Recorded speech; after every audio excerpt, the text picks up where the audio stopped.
Muito obrigada pela presença de vocês. Léo, você foi promovido para essa cadeira aqui, ó, onde está a Jussara. Obrigada, professor Leonardo. Então, é uma alegria enorme ter todos vocês aqui hoje, todos e todas, e ter a Vivian Kogut Lessa de Sá, que está no meio das férias brasileiras dela. Estou roubando o tempo da Vivian, dos pais, dos amigos. Mas eu não podia deixar de convidar a Vivian, já que a gente está tendo um ciclo Shakespeare aqui na Casa Dirce, de agosto a dezembro, não podia deixar de aproveitar a presença dela no Brasil para conversar com a gente sobre Shakespeare. A Vivian, ela mora na Inglaterra há 17 anos, é professora da Universidade de Cambridge, e lá ela é especialista em coisas brasileiras e lusófonas. E aqui ela era uma grande especialista em Shakespeare e literaturas de língua inglesa. Foi professora da PUC muitos anos, professora da UERJ. E eu acho que hoje a Vivian compõe um grupo, junto com a Sheila, de pesquisadoras e pesquisadores que se especializaram nas relações Brasil-Inglaterra na primeira modernidade. Então, a Vivian é autora, por exemplo, de um estudo sobre um viajante inglês, que é a tese de doutorado dela, um viajante pirata, o David Knivet. Ela estudou o relato que o Knivet fez quando esteve no Brasil por 10 anos, né, Vivinha? No século XVI. Ela e Sheila Rio, também colega da UERJ, super querida, publicaram esse estudo sobre os ingleses no Brasil, os viajantes e piratas ingleses que estiveram no Brasil nos séculos XVI e XVII. Então, a Vivian está nesse transatlântico saber. E, então, Vivian, muito obrigada. É uma alegria enorme que você esteja na Casa Dirce. O professor João César, que é o diretor da casa, não pôde estar hoje, mas mandou um enorme abraço. E eu dou boas-vindas a vocês todos e todas, em nome do João César também, que é um grande entusiasta de Shakespeare e que inventou essa história do ciclo Shakespeare aqui na Casa Dirce.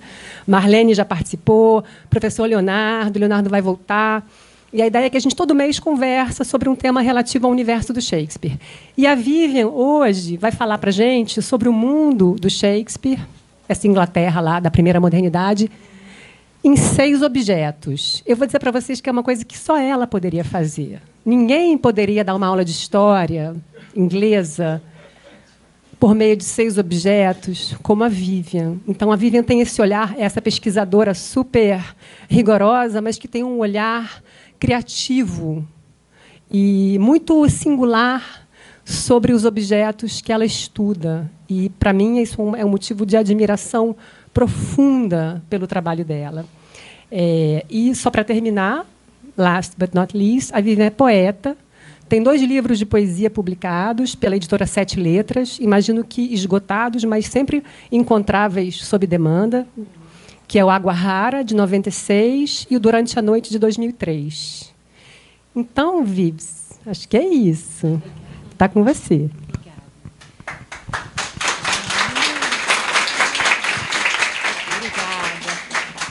Bom, depois dessa apresentação, eu tenho que falar... Não, vou falar aqui, né? Poxa, muito obrigada, Fernanda, essa apresentação. Agora, responsabilidade. E obrigada a todo mundo que veio, né, no meio da semana de vocês para assistir. Sou eu que estou absolutamente honrada com o convite, de estar aqui. Eu não conhecia a Casa Dirce. Desculpa, precisamos de som lá fora. Eu não conhecia esse espaço maravilhoso. E estou muito feliz de... Tem que falar mais perto. Eu não sou boa disso. Tá. Bom, queria dizer que, para mim, é sempre um prazer falar sobre Shakespeare e ver quantas pessoas se interessam. Não posso falar nada. Tá, é para eu usar o outro. Tá. Desculpa, estou no meio do... Então tá, vou falar com eles. Beleza. Melhorou? Tá, eu vou ficar em pé, que eu estou achando melhor, tá? Parece que eu vou começar a cantar com... Não, o que eu queria dizer é que eu estou honradíssima de estar aqui. Eu me mudei para a Inglaterra, mas aqui é um lugar do meu coração, em muitos aspectos, e é onde ficou essa outra Vivian, né? Da literatura inglesa, do Shakespeare. Tantas caras conhecidas de tantas épocas da minha vida. Então, fico muito grata de vocês estarem aqui, e principalmente Fernanda, né, que além de ser amiga, comadre de sempre, é uma mestra para mim. E a Marlene Soares dos Santos, que é mestra absoluta de Shakespeare, está aqui. Leonardo, né, tem tantas pessoas aqui que são professores de Shakespeare. Eu fico até um pouco constrangida de estar. Então, por isso, a minha ideia, já que eu sabia que a gente ia se juntar aqui nesse espaço, em torno da vontade de estar com Shakespeare, o que eu achei que eu poderia oferecer a vocês era a seguinte proposta. E se a gente fizesse uma viagem para o tempo do Shakespeare, para o mundo dele? E quando a gente viaja para um lugar novo, não sei vocês, mas eu e o Carlinhos, meu marido ali, a gente pega o Google Maps para poder se situar, não é? E se, em vez de um Google Maps, a gente tivesse 6 objetos na nossa bolsa? E que esses objetos iam ser as nossas bússolas para a gente explorar esse mundo. E eu queria propor isso para vocês hoje. Essa é a ideia dessa fala, tá? Se aparecer algum objeto aqui que alguém que é muito conhecedor de Shakespeare já tenha visto, não fala o que é. Para todos os efeitos, todo mundo aqui está viajando pela primeira vez para esse mundo, tá? Quer dizer, mais ou menos. E eu queria que vocês contribuíssem, assim, também, contando. Espera aí, estou um pouco aprisionada aqui. Então, vamos lá, vamos ao primeiro objeto. Quando eu falo objeto, obviamente, vocês têm que pensar num sentido amplo, porque eu não vou abrir minha bolsa e tirar, tipo, Mary Poppins. Né? Vão ser objetos que a gente vai ver aqui na tela. Alguns são só imagens, pinturas e gravuras, tá? Então, o primeiro objeto é esse. Então, abrimos a nossa bolsa e encontramos esse panorama de Londres. E Londres, como as pessoas aqui sabem, é onde o Shakespeare trabalhou. A vida dele, né, em grande parte, foi o lugar onde ele escreveu, ensinou as peças. E aí, o que isso diz para a gente do mundo de Shakespeare? Né? O que chama a atenção de vocês olhando esse panorama? Alguma coisa em especial?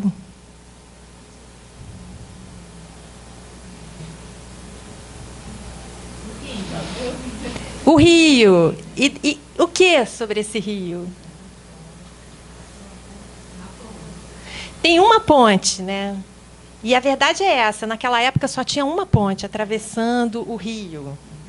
Mas fora a ponte, eu não sei vocês, mas o que me chama a atenção é que tem uma quantidade enorme de barcos atravessando, né? Então dá uma imagem de um rio muito movimentado, né? De idas e vindas dos dois lados.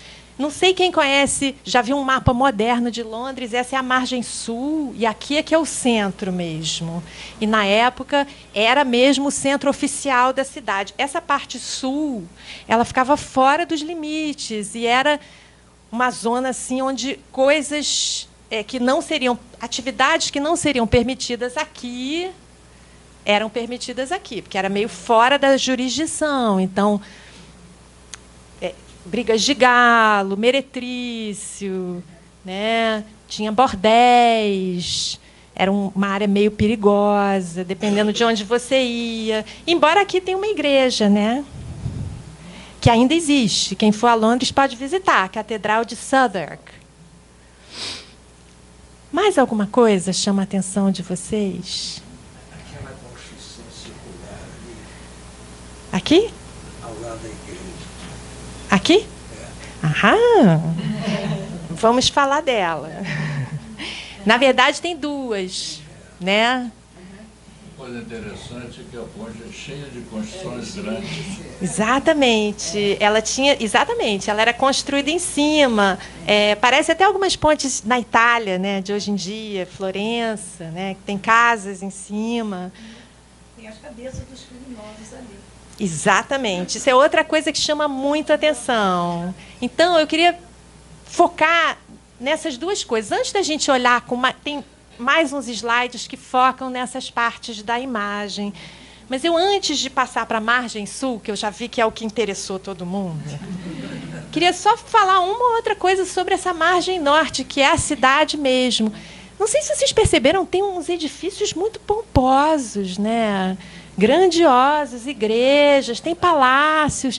Ou seja, Londres era uma cidade muito impressionante em termos da riqueza, da atividade constante aqui. E, na verdade, era a maior cidade da Europa nessa época. Tinha mais ou menos 250 mil habitantes e estava crescendo. Essa gravura é de 1610. Acha-se que o Shakespeare chegou em Londres mais ou menos 1592, uma coisa assim. Não se sabe exatamente. Bom. E ele chegou de onde? Pois é, ele nasceu numa cidadezinha pequena, que hoje em dia fica o quê? 1 hora, 2 horas de Londres, que é Stratford upon Avon. Exatamente. Mas aí ele chegou em Londres e é lá que ele realmente se tornou conhecido e tal, tanto que a gente sabe pouco sobre a vida dele anterior, né? Tem pouca informação. Mas já que a Marlene levantou essa história da ponte, só voltando rapidinho para vocês lembrarem que a gente está focando aqui, ó. Então, a única ponte que atravessava o rio era também a única via de acesso para a cidade para quem viesse do sul. E logo que a pessoa chegava, ela se deparava com isso, que, olhando mais de perto, são, na verdade, cabeças decepadas e fincadas. Então, é uma recepção bem sangrenta, bem violenta. E isso diz muito desse mundo, dessa cidade, que é uma cidade impiedosa para quem é um traidor da coroa, para quem é um pirata, né?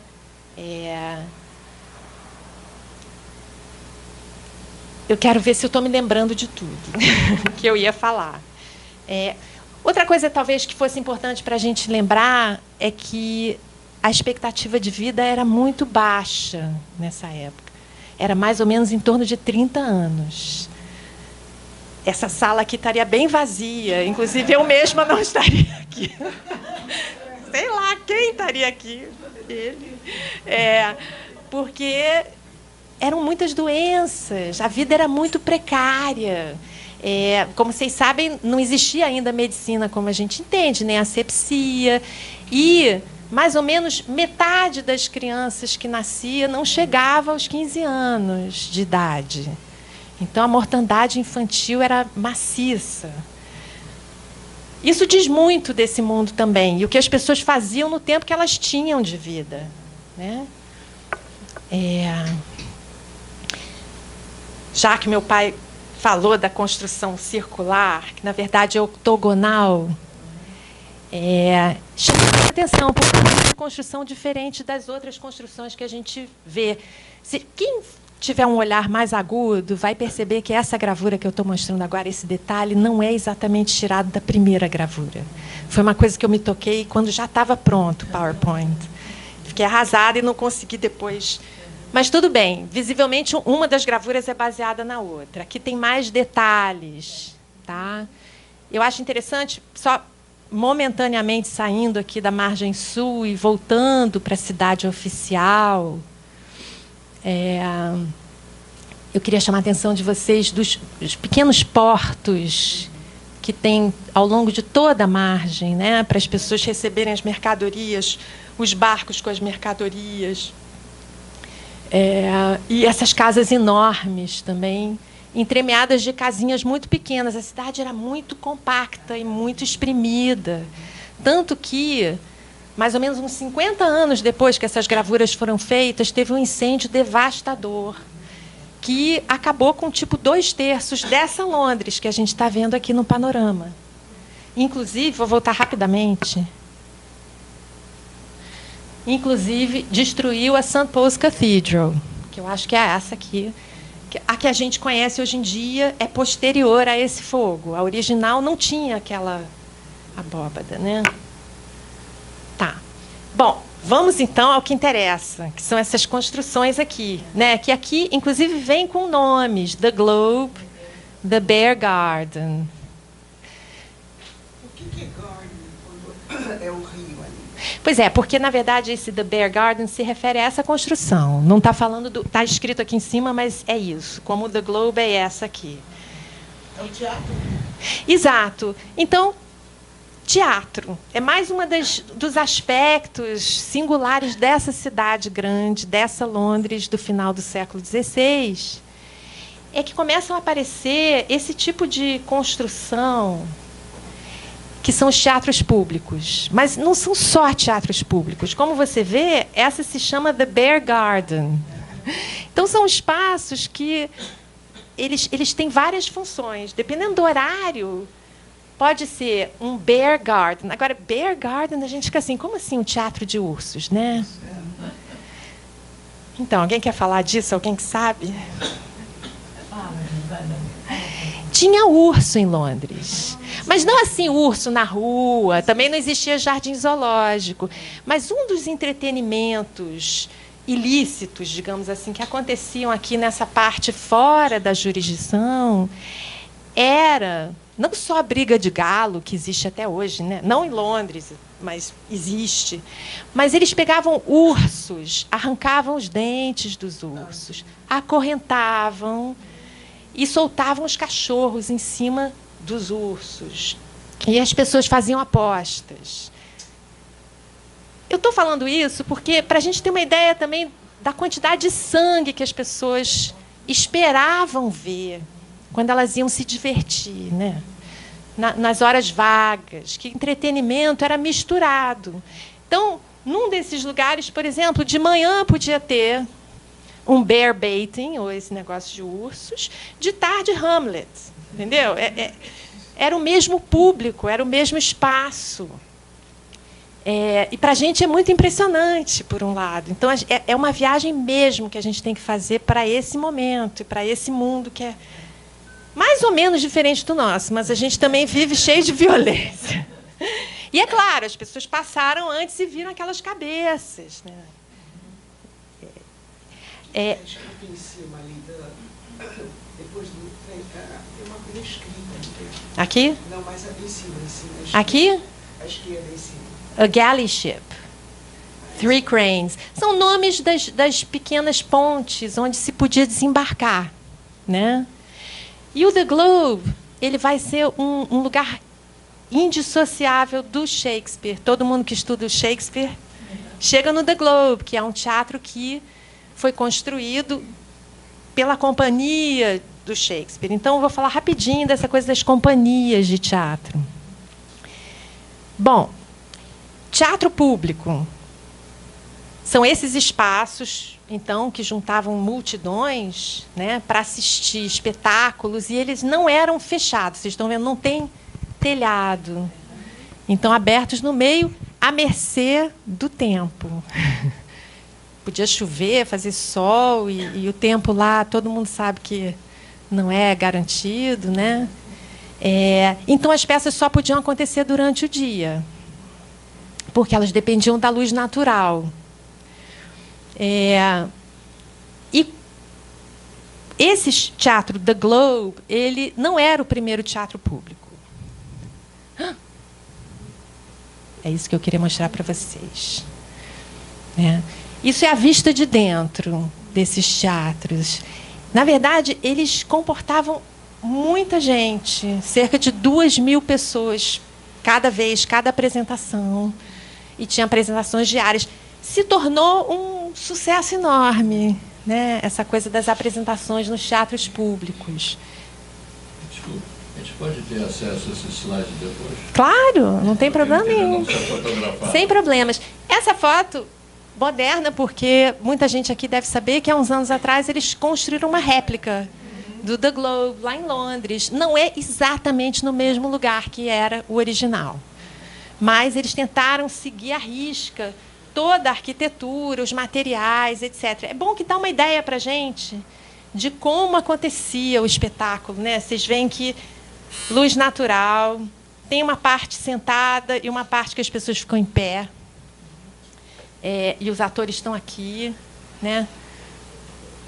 Bom, eu queria voltar aqui agora. Sim. Outra coisa interessante é que quando tinha espetáculo, tem essas bandeiras, né, hasteadas. Então era a maneira das pessoas saberem de longe, né, que tinha espetáculo naquele dia, naquela hora. Bom, virou uma fonte de renda enorme. Vocês podem imaginar, se você conseguia 2.000 espectadores a cada apresentação. E esses teatros eram ocupados por companhias teatrais. O Shakespeare foi parte de uma delas, na verdade, a mais importante. Essas companhias elas eram patrocinadas por membros da nobreza e levavam o nome. No caso do Shakespeare, era The Lord Chamberlain's Men. Eu vou voltar aqui a esse... Isso é um desenho daquela época, de uma apresentação. Tá? Queria chamar a atenção de vocês para os atores. As roupas que eles estão usando. Então, tem toda uma história sobre roupas. Quem for ler Shakespeare, estudar Shakespeare, vai perceber que ele é fixado em imagens com roupas. E não é à toa, porque nessa época existia essa cidade enorme, superpopulosa, violenta, com esses prédios suntuosos, mas também muita violência, pobreza e crime. Havia muita lei, muita regra, né? E era seríssimo se você não seguia essas regras. E uma dessas leis, quer dizer, uma série de leis ditavam o que as pessoas podiam usar em termos de roupa.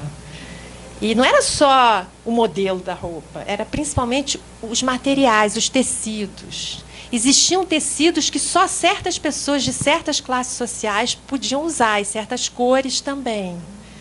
Ou seja, era uma sociedade em que você exibia tudo a teu respeito. Assim, você ostentava quem você era, gênero, classe, né? Ocupação, religião, tudo vinha já, assim, é como se fosse um crachá enorme. E, portanto, você não podia desviar disso, sob pena de uma punição severa. Só nobres podiam usar, sei lá, veludo carmesim. Se você não era um nobre, você usava uma coisa de veludo carmesim, você era punido. Da mesma forma, as companhias de teatro, elas só podiam funcionar porque elas tinham a chancela de um nobre. Mas, se você era um ator e não pertencia a uma companhia de teatro, você podia ser preso como vagabundo. E uma das penas era ser marcado a ferro quente com a letra V, de vagrant. Então, tudo muito regulado. Eu estou chamando a atenção porque as roupas que os atores usavam no palco para representar, sei lá, nobres, reis, príncipes, como é que eles tinham essas roupas? Como é que eles tinham essas roupas? Eram herdadas. De quem? Dos nobres. Exato! Eram roupas de segunda mão, desses nobres que eram os patronos, né? Então, na verdade, no palco era o único momento que um commoner, que uma pessoa que não tinha título nenhum, podia usar certas roupas, né? Tá. Eu tenho um slide em algum lugar, esse, que dá um panorama assim maior sobre esse boom do teatro na época do Shakespeare, que é o final do século XVI, em Londres. O primeiríssimo teatro público que apareceu, ele se chamava The Red Lion, ele foi em 1567, né? E eles todos vão ter que ser fora desses limites administrativos, né, para poder funcionar. Porque a administração de Londres detestava esses teatros públicos. Achavam que eram focos de baderna, de, sabe, confusão, e roubavam. Os jovens aprendizes saíam do trabalho para ir assistir as peças, não queriam trabalhar. Então, era péssimo. Mas logo começam a pipocar vários outros desses teatros, claro. Né? Todo mundo queria fazer um lucro. E, da mesma forma, várias companhias diferentes, que eram rivais entre si, porque elas disputavam o público. Cada companhia tinha também o seu dramaturgo. Então, por exemplo, o Shakespeare, ele era não só sócio, acionista na companhia dele, como ele também era ator, como ele também escrevia peças. Né? Então, ele era um misto de várias coisas. Aí tinha outra companhia que tinha o Christopher Marlowe, por exemplo, que escrevia as peças e eles competiam por público. E aqui, nesse mapa, as partes em vermelho mostram todos os lugares onde se tinha espetáculos de teatro. Mas nem todos são teatros públicos. E eu queria falar uma coisa rápida sobre os teatros que não eram públicos. Porque a gente fala teatro público, por quê? Porque, voltando lá... Desculpa que eu fico voltando, indo para frente. Vocês percebem que tem vários tipos de lugar dentro desse teatro. Você pode ir sentado, você pode ir em pé. Na verdade, tinha até uns bancos aqui no lado do palco, não estão aparecendo aqui na foto. Se você podia pagar ainda mais. Então, são tipos de ingresso diferentes. Ou seja, nesse mesmo espaço enorme, onde de manhã aconteceu a briga de galo, o bear baiting, negócio com o urso, de tarde, junta gente que pode pagar ingressos diferenciados. Então, gente de classes sociais totalmente diferentes, todos ali juntos. Isso também diz para a gente o tipo de peça que tinha que ser, né? É um tipo de peça que fala com tipos de pessoas completamente diferentes. Então, existiam os teatros públicos, que são esses espaços enormes que congregam essas pessoas totalmente, esse público híbrido, mas existem os teatros particulares, assim chamados, que são em certas escolas ou, por exemplo, nos Inns of Court, que são vários grandes edifícios onde se estudava direito, né? Lincoln's Inn. Então, os estudantes de direito, eles próprios gostavam de encenar peças, às vezes até em latim, ou eles experimentavam escrever pequenas peças. Aí tinha um teatro particular, que era no antigo mosteiro de Blackfriars. E ele era fechado. Esses teatros particulares, eles eram fechados, então eles tinham que ser iluminados à luz de velas, ao contrário dos outros. E era mais caro. Então, para assistir essas apresentações, era mais caro também. Era para um público mais...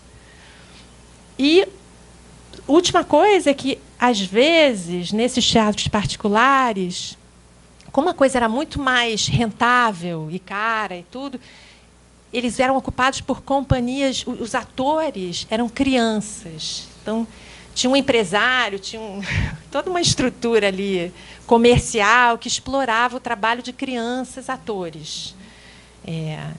E quem já leu Hamlet, ouviu Hamlet, sabe que na peça o Shakespeare critica muito, né, pela voz do Hamlet, essas companhias de atores que são crianças, porque todos competiam, né?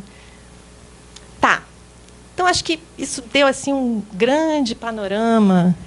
Última coisa que eu queria falar. Aqui a gente está vendo de cima, né, aquelas estruturas redondas que a gente viu na imagem anterior.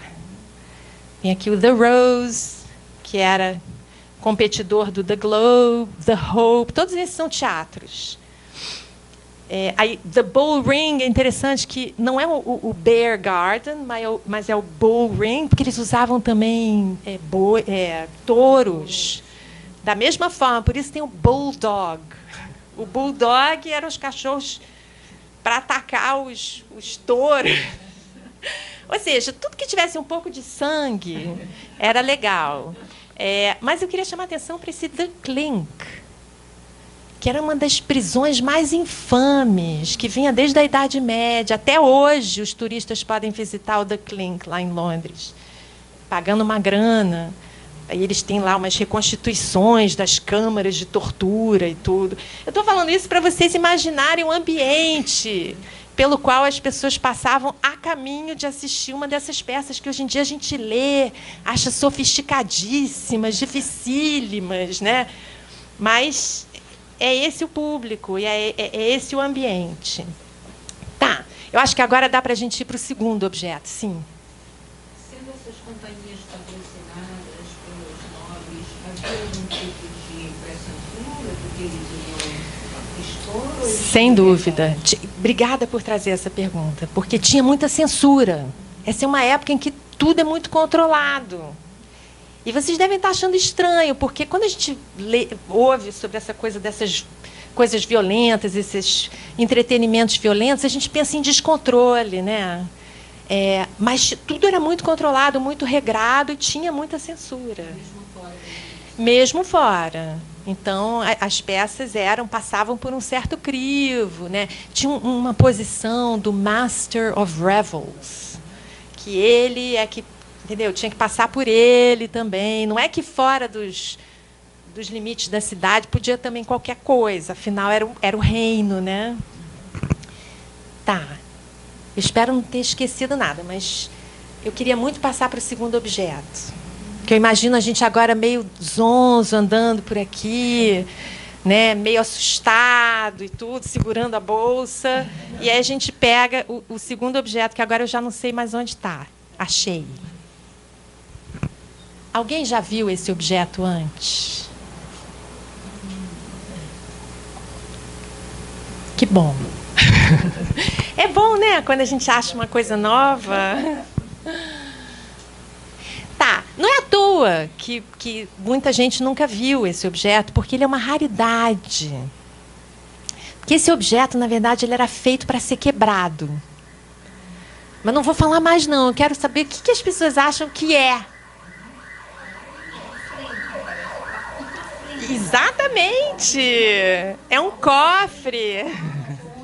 É um cofrinho de cerâmica. E como os cofrinhos é feito para ser quebrado, né? Então é uma raridade ter um assim intacto. Ele nunca foi usado, claro, senão ele teria sido quebrado. Ali onde a gente vê aquela linha, eles jogavam dentro, né? Exatamente. Então, na verdade, o nome disso é money box. Caixa de dinheiro. E era isso que tinha na entrada do teatro público, né? Tinha uma apresentação. Ficava uma pessoa na entrada com o money box e lá você colocava a sua moeda, de acordo com onde você podia ir, né? Vou em pé, vou sentado, vou ali no palco, naqueles bancos, para todo mundo me ver. E eu também ver os atores ali pertinho. E assim se juntava, né, o dinheiro arrecadado de cada apresentação. Depois, esse money box era levado para um quartinho lá dentro do teatro, que era um office, que ficou conhecido como box office, que até hoje é a expressão que a gente usa para bilheteria, né? Onde ele era quebrado e aí o dinheiro era contado. Era uma ocupação super rentável, né? O Shakespeare se tornou um cara de meios, né? Conseguiu acumular.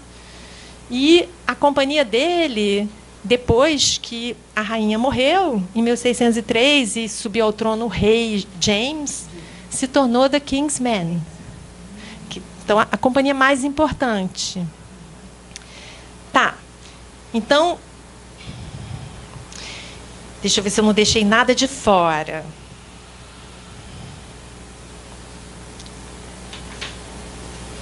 Tá. Eu acho que a gente pode, agora, ver o próximo objeto.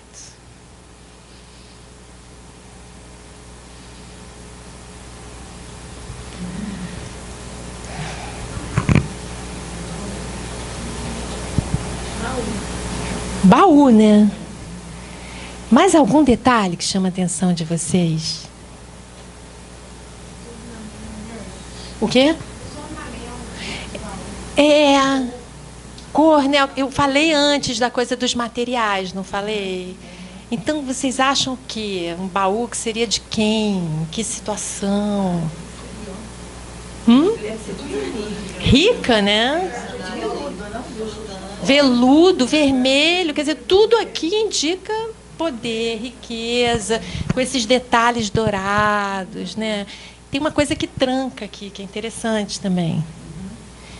O que vocês acham que se guardaria nesses baús? Roupas. Mais alguma sugestão? Joias. Roupa. Tá. A Fernanda sabe, ela me jurou que não ia falar. Aprendi com você, você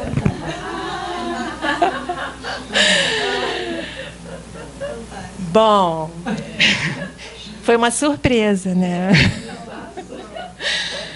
Então, essa é uma réplica de um negócio chamado Close Stool, que pertencia ao Henrique VIII. O Henrique VIII foi o pai da Elizabeth I, que era a rainha durante a época do Shakespeare. Ela subiu ao trono em 1558 e reinou por 45 anos. E daí esse período elisabetano, que as pessoas falam tanto. O Henrique VIII, pai dela, na verdade, pavimentou, criou muitas coisas que depois ela foi levar adiante, né? E uma delas foi criar essa corte muito centralizada e muito rica. E ele tinha um close stool, que era uma novidade que só as pessoas mais ricas e poderosas e de estirpe poderiam se dar o luxo de ter, né? Não só isso, como uma das posições na corte que era a mais cobiçada, que as pessoas se engalfinhavam para conseguir, era a de groom of the stool. Que era a pessoa que acompanhava o rei a suas funções e cuidava disso para o rei. Esses detalhes eu não sei, mãe, mas como você percebeu, isso trancava e depois era levado e tudo. E por que o groom of the stool? Tem uma alcinha aqui, né, Vicky? Que você puxando, talvez, né? Por que será que o groom of the stool era uma posição tão cobiçada, assim? Que cá entre nós não é exatamente o tipo de ambição profissional, assim, normal que as pessoas teriam. É isso, a proximidade do corpo com o corpo do rei. Então, o nível de confiança que essa pessoa tinha que ter não era para qualquer um. E, ao mesmo tempo, é uma pessoa que tinha um acesso ao rei que pouquíssimos teriam. Então, se você queria um favor, você queria alguma coisa, você provavelmente ia primeiro no groom of the stool. Mas eu acho que esse objeto diz tanto desse mundo para a gente, porque ele traz o que é mais elaborado, ornado, rico, caro, para as coisas mais, né, desprezíveis e repulsivas, e etc., né? E esse mundo ele tem muito dessa contradição. Ele é um mundo de enorme riqueza e conquista e poder. E ele é um mundo cheio de injustiças e desigualdades e crises e miséria. E como a gente viu, a vida era muito precária, né? Bom, e também eu acho que tem a coisa da confiança, né? Do medo. Eu acho que essa corte era um lugar que investia nas artes. Então, essas companhias de teatro eram financiadas, eram não financiadas porque os patrocinadores eles não davam dinheiro para as companhias, mas eles davam a garantia que essas companhias poderiam existir. Eles davam o próprio nome, davam aquelas roupas usadas, etc. Davam prestígio. Então, a corte era um lugar de ajuda às artes, né? Mas era também um lugar de muito perigo. Tinha redes de espiões ativos na época da Elizabeth, porque existiam não sei quantos complôs reais e imaginários contra ela, de católicos. E aí eu não falei nada disso ainda, mas é importantíssimo que, em 1534, o Henrique VIII rompeu com a Igreja Católica, com o Papa, né? E tornou a Inglaterra uma outra coisa, depois se tornou a Inglaterra anglicana, a Igreja Anglicana. E, com isso, havia essa hostilidade à Inglaterra e o resto do continente, constante. Então, tinha esse medo, tinha a rede de espiões, sempre tentando desbaratar algum complô contra, depois, a Elizabeth I, filha do Henrique VIII. Tá. Vamos, então, para o... Esse objeto é importado, né? Importado da Europa? Não, acho que da China. Ah, você acha? Tem muita fechadura ali. Tem impressão. Essa aqui? É interessante. Tem tipo um dragão aqui, olhando de perto. Olha, eu não sei. Confesso que eu não tenho ideia. Vermelho, brilhoso. Já pensou? Isso eu já não sei. Mas eu acho que já na Europa, nessa época, já havia. É que nem assim, você tem uma jacuzzi em casa. Sabe aquela coisa? Só que é muito... Tá. Vitor, posso falar uma coisa? Por favor. Não, que eu aprendi com você esse objeto que eu não conhecia. Quando você me mostrou os slides, eu achei hilário, maravilhoso. E aí eu fui ver, agora há poucos dias, uma filmagem de uma montagem de Henrique V. Uma montagem do Globe, daquela coleção de peças gravadas do Globe. E a cena de aventura que tem os dois bispos discutindo como é que eles vão convencer Henrique a entrar em guerra com a França, simplesmente tem esse objeto na cena. E é um barato, porque estão os dois padres, dois superpoderosos da igreja, eles estão armando um complô, na verdade, para, de alguma forma, subornar o rei. E aí, no meio da conversa, um levanta a batina, se senta, né?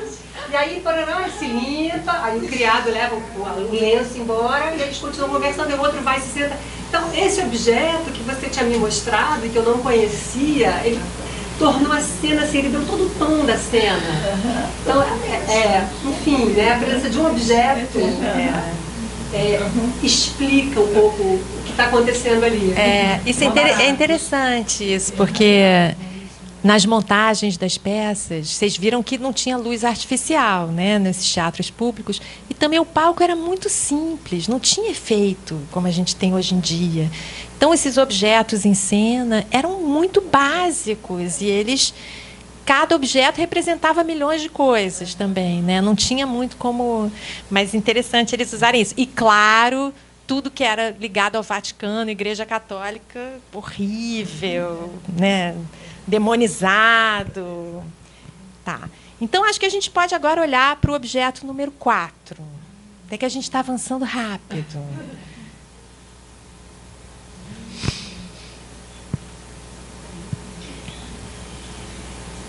Acho que aqui deve ter gente que já viu isso, né? Ou não?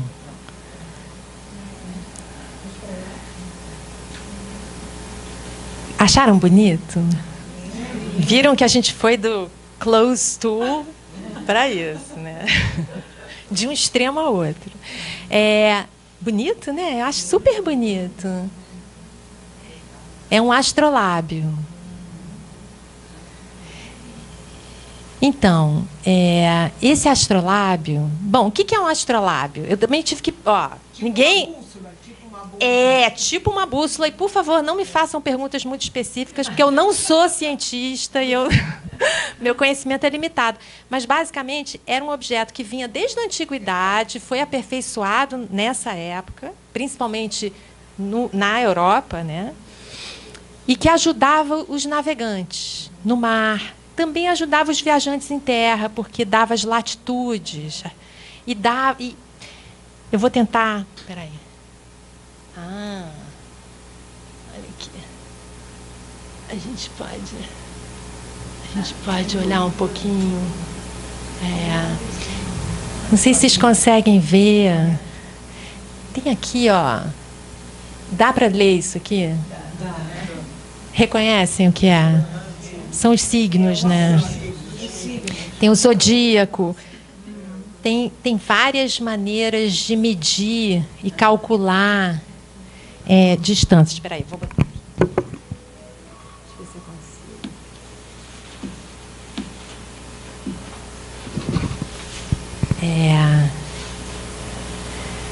Então, ajuda a ler os astros e o mundo.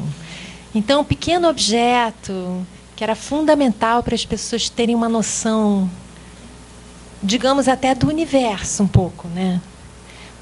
Os planetas, a posição do Sol, certos cálculos que eram ainda imprecisos. Não é que isso funcionava, mas digamos que é um mini computador, né? Uma bússola. Mas também é um objeto de arte, né? É lindo, é adornado. Isso aí no leilão deu sucesso. Eu imagino, valia uma fortuna, né? E eu quero só mostrar. Espera aí.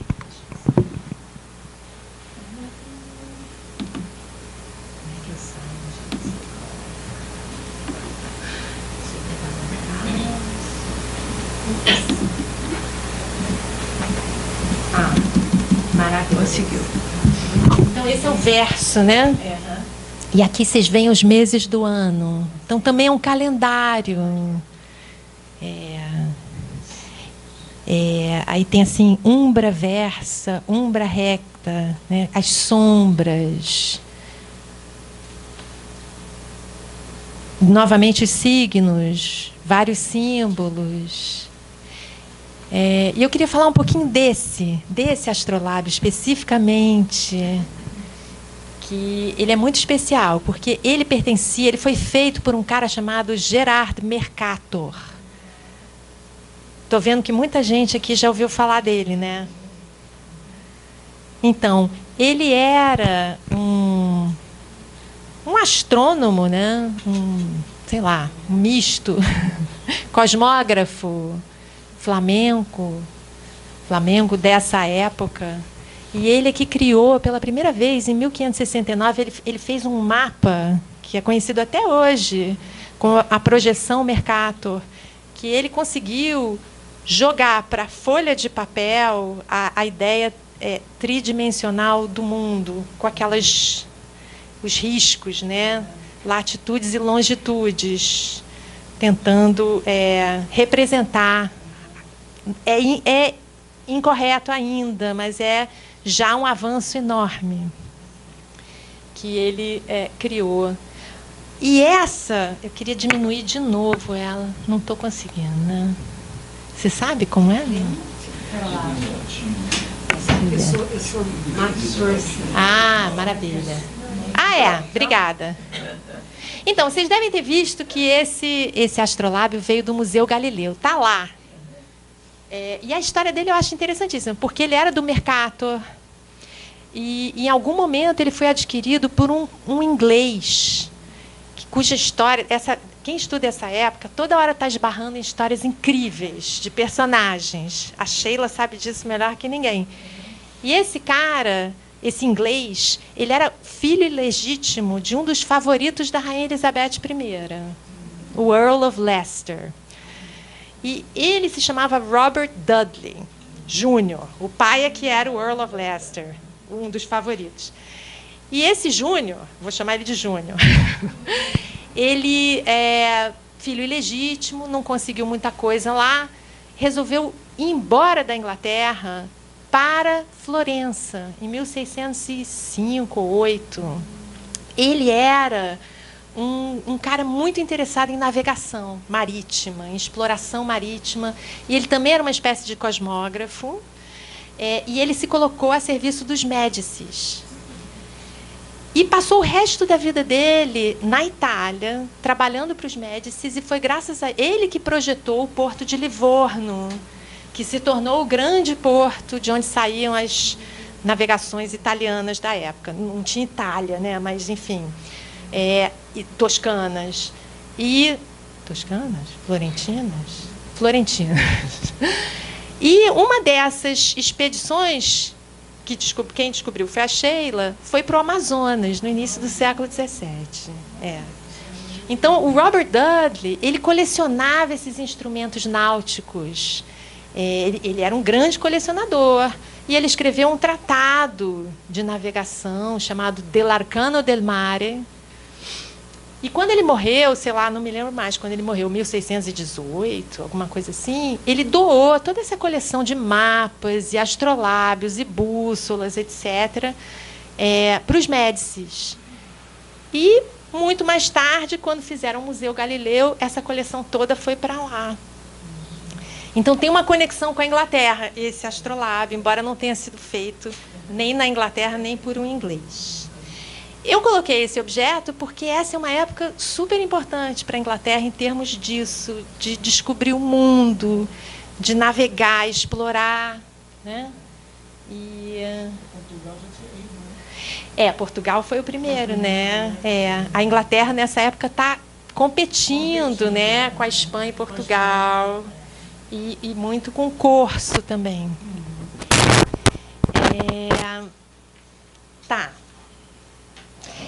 Todo esse conhecimento novo sobre os mares, os céus, as distâncias, vai aparecer em peças do Shakespeare. E é interessante quando a gente pensa nessa ciência desse período. Quer dizer, vocês viram aqui tem os astros, né, astrologia e astronomia. Tudo era misturado. Ainda não tem essas áreas do saber separadas. E aí eu queria mostrar algumas imagens para a gente entender também um pouco mais sobre como as pessoas entendiam o universo. E essa imagem eu acho que ajuda muito. Não é um dos objetos, tá? Esses slides são só... Bom, isso se chama a grande cadeia da existência. E é como as pessoas entendiam a existência nessa época. Isso já vinha desde a Idade Média. No Renascimento ainda é muito parte de como as pessoas entendiam estar no mundo.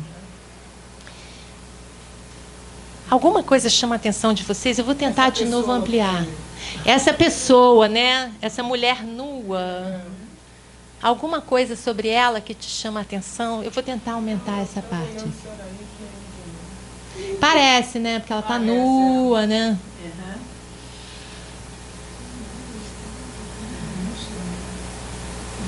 Mas eles já tinham conhecimento dos planetas, que eu vi a sequência branca e Vênus, né? Então, eles tinham algum conhecimento dos planetas, que já vinha desde a Antiguidade Clássica, já existia telescópio também, né? Maneiras de observar os astros, mas era imperfeito. Eles entendiam que tinham 7 planetas, um deles era a Lua.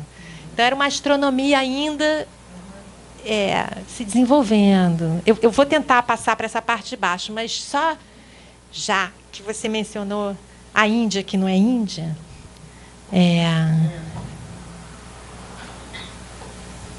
Bom, Deus. Vamos começar do topo. Não é Eva, na verdade. Então, dessa nuvem, com uma palavra em hebraico, tem uma mãozinha segurando uma corrente, né? Deus segurando uma corrente que está amarrada no pulso. Quem será essa moça? Aquele leite que faz a Via Láctea. Ah, que interessante, eu nem tinha notado, é verdade. E aqui é uma estrela e uma lua, né? É natureza. Eu acho que a ideia é essa, né? Que a natureza, ela está acorrentada a Deus, né? Deus está controlando a natureza. E a natureza, por sua vez, também não é um garotinho. Na verdade, é um macaco aqui. Mas significa o mundo físico, né? Ela também está controlando o mundo físico. Agora eu vou descer um pouquinho aqui pra gente... Em volta tem vários bebês. Eu vou chegar nisso. Vocês veem que é toda uma coisa concêntrica, né? Os signos, né? Os signos tem signos, né? Tem os signos também, né? Tem algumas coisas. Tá vendo? Aqui tem um homem, aqui uma mulher. Símbolos diferentes, né?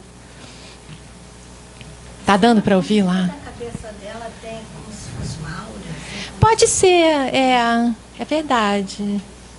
Então, tem todas essas esferas, né? Aqui vocês veem uma espécie de hierarquia, né? Minerais, vegetais, animais, né? Aí aqui tem fogo, lua, mercúrio, ar, né? Ar, fogo. Tem os elementos. É bem complexo, né? Vocês veem que é uma visão em que tudo tem que caber e tudo tem um lugar. Isso é que eu acho interessante. É uma visão do universo em que cada coisa tem o seu lugar, mas a coisa tem que estar naquele lugar, né? E tem uma hierarquia. É uma cadeia mesmo. Não é à toa que o nome é cadeia, porque tudo é encadeado. Se uma coisa sai do lugar ou se um dos elos está mal colocado, tudo pode se perder. E isso aparece nas peças, isso aparece no teatro, né? Nas tragédias. Se uma coisa está fora do lugar, se uma pessoa não está dentro daquele espaço, é o caos. E para colocar tudo de volta em ordem, tem muito sofrimento. Então, essa área mais em volta. Consegue diminuir de novo?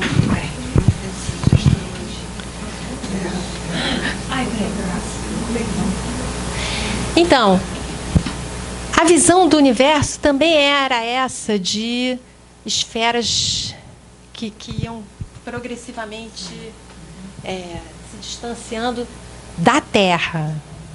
Porque ainda havia uma visão do universo em que a Terra era o centro, que era a visão clássica de Ptolomeu. Tá? Então, a ideia heliocêntrica, que o Sol está no centro do universo, ainda era uma novidade. Era uma coisa que veio nesse século e muita gente ainda não tinha absorvido. E aí a ideia é que, quanto mais longe da Terra, mais puro. A Terra era o lugar das impurezas, principalmente abaixo da Lua. Então, porque a Lua ela cria inconstância na Terra. Ela que regula. Por isso que são os lunáticos, os doidos. Então, quanto mais longe, mais puro e mais perto de Deus, e mais cristalino e imutável também. Então, aqui são os anjos. Tá? É interessante a gente pensar nisso, né? Eu acho que uma coisa que fica forte é essa ideia hierárquica da existência, né? Que vai descendo de Deus, né? Vai abaixo de Deus os anjos. Aí, quanto mais dentro da Terra, mais inferior, digamos assim, né? Nas peças, os bichos rastejantes são a imagem das coisas mais repulsivas e horríveis e para serem evitadas. E os animais também estão dentro de uma hierarquia. Os homens, obviamente, estão entre os animais e os seres mais puros. Então, eles têm as duas naturezas, digamos assim, que aí associavam alma e corpo também. Mas outra coisa que me chama a atenção é uma ideia de correspondências. Na cabeça das pessoas nessa época, tudo correspondia a alguma coisa. Então, um elemento, fogo, correspondia a uma característica, correspondia a era como uma cadeia em si de associações, né? E isso acho que é importante para a gente entender até as noções médicas dessa época. Cada elemento correspondia a uma temperatura, que correspondia a um metal, que correspondia a um humor, que correspondia a uma personalidade, que corresponde. Então, vai assim. E já que a gente está falando sobre a ideia de ciência, as crenças, eu acho que a gente pode olhar o próximo objeto, que é esse.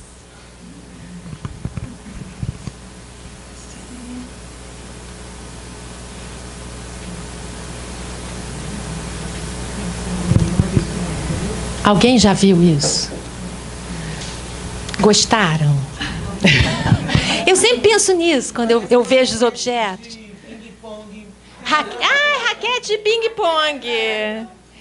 Mas olha bem. Não te parece um pouco pesado? E quando olha esse objeto... Também, mas tem um certo brilho, não é? O que mais? É igual. O outro lado é igual. Será que podia ser um instrumento, né? Mas parece quase aquele monolito do 2001, Odisseia no Espaço. Outro formato, mas tem uma coisa assim meio... Não tem muita coisa, não tem adorno. Mas gostaram? Eu sempre pergunto isso. Quando eu olho para um objeto, eu sempre penso, eu gostei desse objeto? Ou não? É uma coisa que eu não quereria pegar. Dá para ver a espessura? Não dá, mas é fino. Isso eu posso te dizer. Assim, é uma coisa fina. Ah, se fosse pequeno, mas é uma coisa maior. É tipo assim. É uma tampa de um visor. Parece, né? Por causa disso aqui, né? A gente pensa uma coisa que faz assim. Gente, é um espelho mágico. Não é incrível? É um espelho mágico, desses que a gente lê nas histórias infantis, né? É um verdadeiro espelho mágico. Ele pertenceu a um mago, de verdade. Agora vocês devem estar pensando, ela pirou. Eu vim aqui ouvir sobre Shakespeare, o que aconteceu?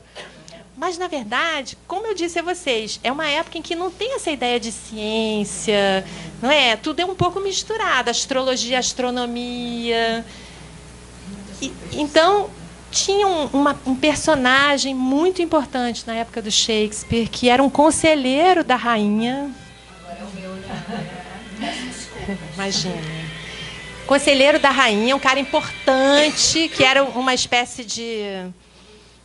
Ele era um verdadeiro mago, mas ele também era um cara cultíssimo em cosmografia, astronomia, astrologia, etc. Inclusive um cara muito entusiasmado com a expansão marítima inglesa. Ele estimulou muito a rainha a investir nisso. Mas ele acreditava que era possível se comunicar com os anjos através de objetos mágicos, que ele chamava show stones, pedras de ver, pedras que fazem ver. Vou chegar nisso. As pessoas estão impacientes. O nome dele era John Dee. Era um verdadeiro bruxo. O John Dee, ele era um cara que reunia conhecimentos em várias áreas do saber. Ele era cultíssimo. Ele tinha uma biblioteca de milhares de volumes, que, inclusive, acabou se perdendo quase inteiramente, mas restou uma parte dessa biblioteca que ainda está guardada em Londres, no College of Physicians, e que pode ser visitada e pesquisada. O John Dee, ele usava esse espelho mágico, ele é feito de um material que é obsidiana, que é uma rocha vulcânica, e ele foi trazido do México. Ele foi roubado dos astecas, nas expedições lá do Cortés, e, não sei como, acabou indo parar nas mãos do John Dee. E já no México ele era usado para fins...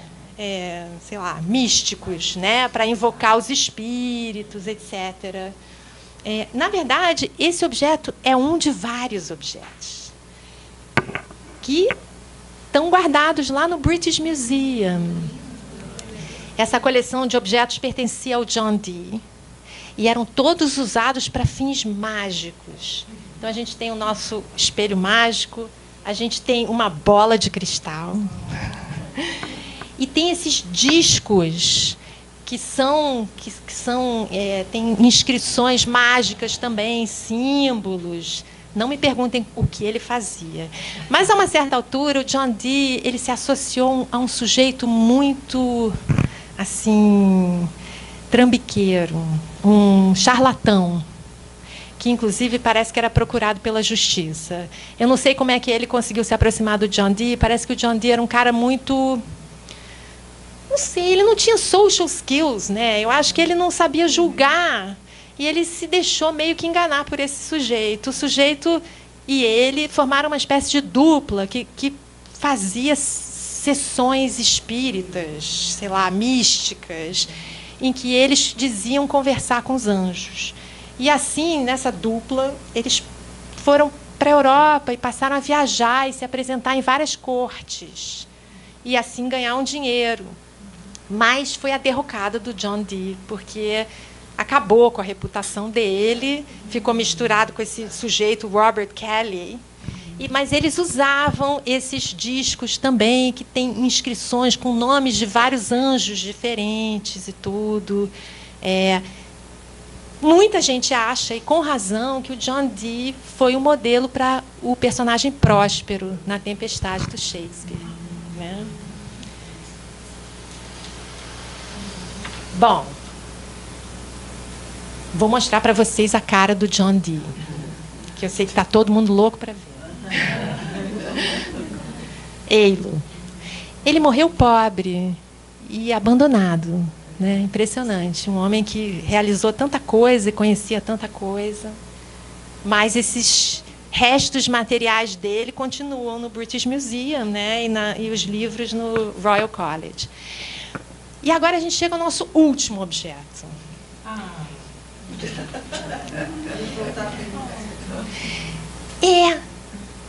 É um pouco voltar para o início. Engraçado alguém falar isso, porque conversando com a Fernanda, eu me dei conta que quase todos esses objetos têm coisas redondas, né?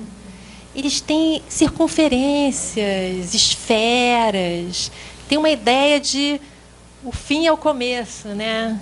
Como se, assim, um pouco de completude. E a Fernanda apontou uma coisa tão verdadeira, ela falou, é ilusório, porque essa é uma época de tanta ruptura, é uma época em que tanta coisa está mudando e acabando e começando. Então, é engraçado que, no final, os nossos objetos guias fossem todos redondos.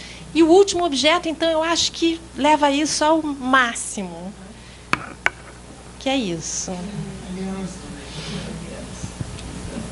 A gente logo pensa numa aliança, e certamente era. Mas é um tipo muito específico de aliança. Então, ela tem coisas escritas nela.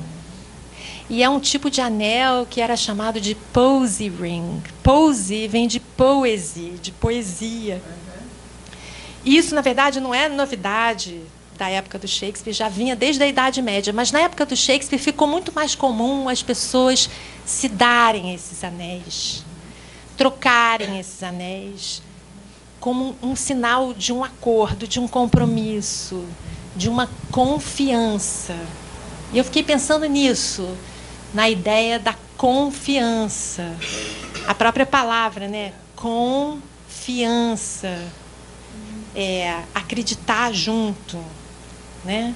Fiquei até lembrando que a aliança em italiano é fede, que é a palavra fé.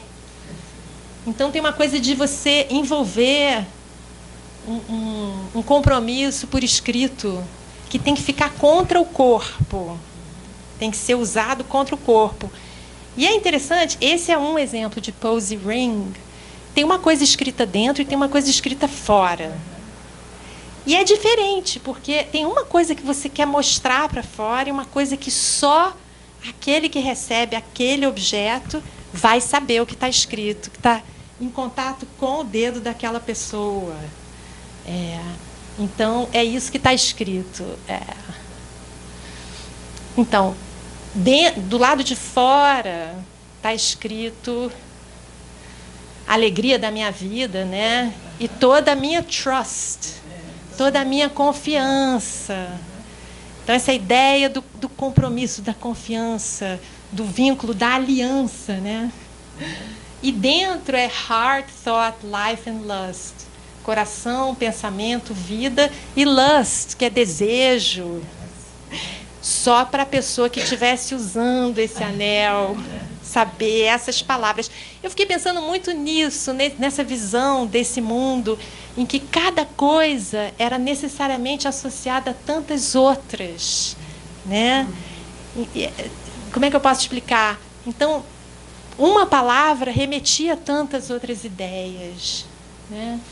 E que as palavras eram tão importantes, elas carregavam tanta coisa, que vinham inscritas em objetos, né, que era tipo uma comunicação interpessoal. E, na verdade, os anéis são muito presentes nas peças do Shakespeare. Por exemplo, O Mercador de Veneza é uma peça que tem anéis, posy rings, esse tipo de anel, e que são importantes.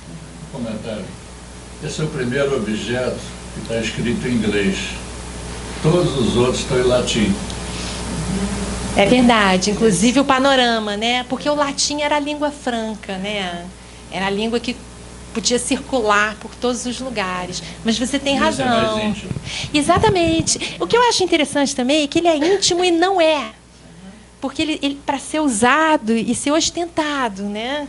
É um anúncio. Olha, nós temos esse contrato, né? Mas tem uma parte que é íntima e que só quem está usando é que sabe. Isso é que eu fiquei pensando. Mas, bom, era isso que eu tinha para dizer, tá? Se vocês quiserem perguntar alguma coisa ou falar...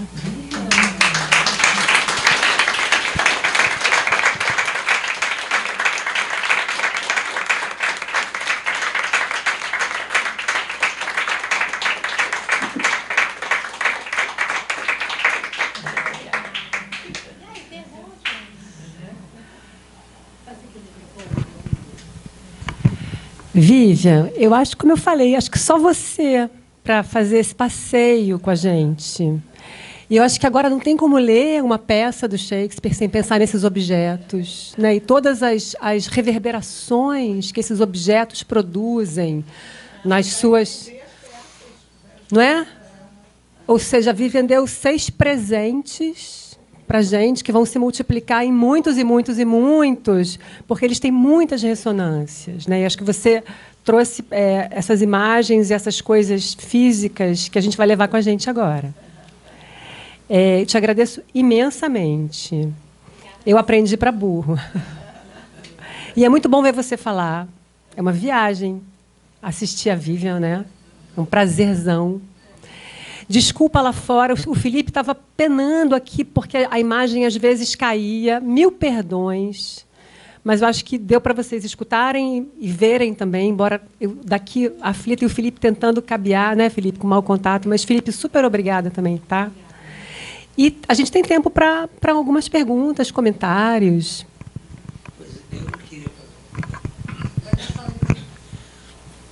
Posso?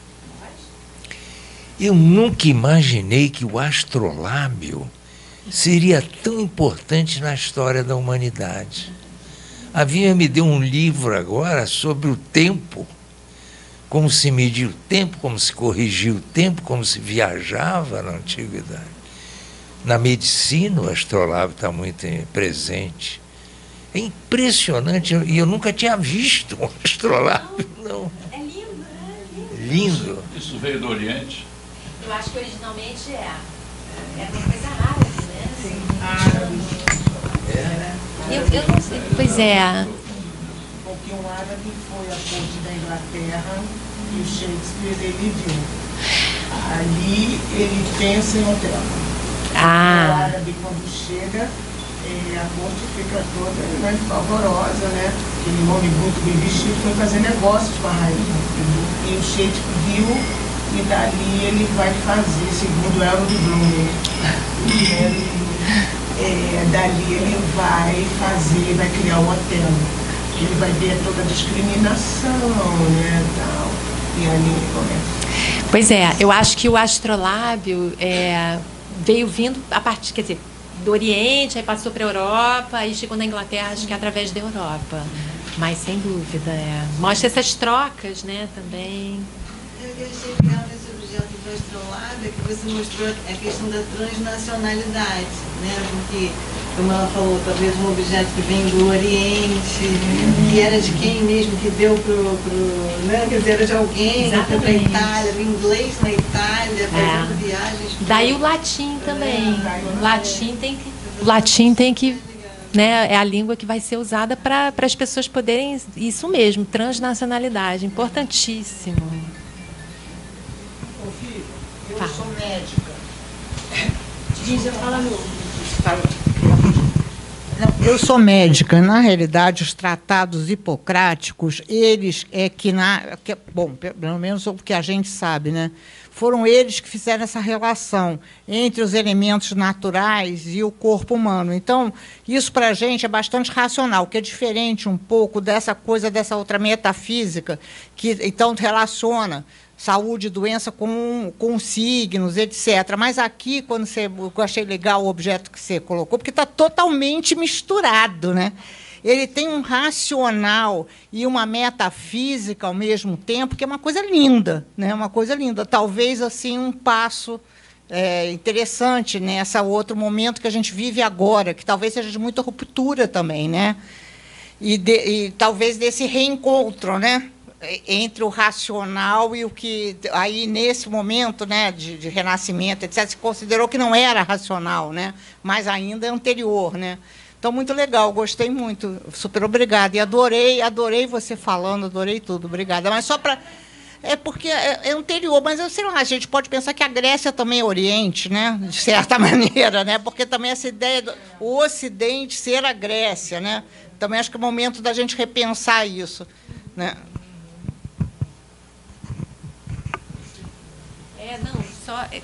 Obrigada, realmente, você tem toda a razão. Eu acho que isso mostra para a gente como, nessa época, também é importante o resgate dos clássicos, né, do conhecimento clássico. Eles começam a traduzir tudo para as línguas vernáculas, e esse conhecimento clássico, né, fica muito forte.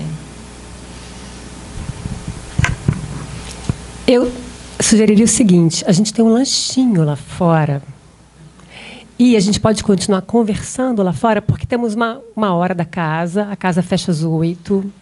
Então, se alguém quiser fazer mais uma pergunta, a gente fica aqui fora confraternizando. E muito, muito obrigada a vocês todos e todas. Vivian, muito, muito obrigada. Foi maravilhoso.